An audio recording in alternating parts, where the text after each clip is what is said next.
Bonjour, ici Jean-Philippe de chez Véhicules électriques Simon-André. Cette semaine, je vous présente un très beau véhicule, le Silverado en version EV. Celui qu'on a ici, c'est une version WT, donc Work Truck. Qu'est-ce qui est vraiment intéressant avec ce camion-là? Il est vraiment conçu pour travailler. On a des tapis de vinyle à l'intérieur, faciles à nettoyer. On a une grosse batterie de 205 kWh qui nous donne une autonomie allège d'environ 700-720 km et avec une remorque aux alentours de 540-560 km, tout dépendant du format de la remorque. On va pouvoir faire le tour un peu du véhicule. Il y a quelques features qui sont vraiment intéressants.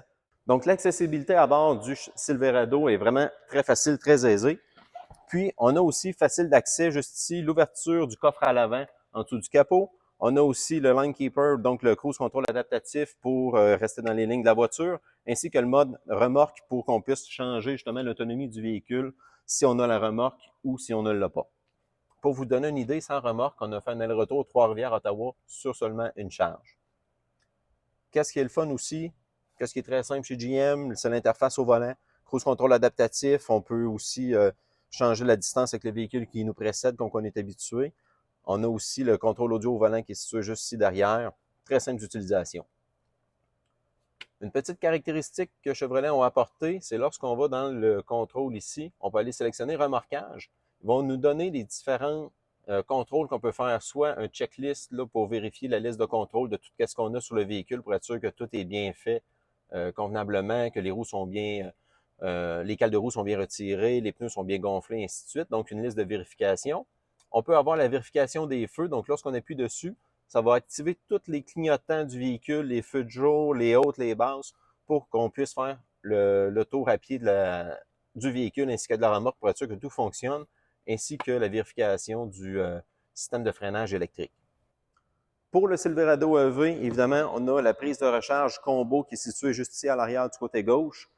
Qu'est-ce qui est vraiment intéressant aussi, on peut recharger jusqu'à du 350 kW de vitesse, donc ce qui est très, très, très rapide.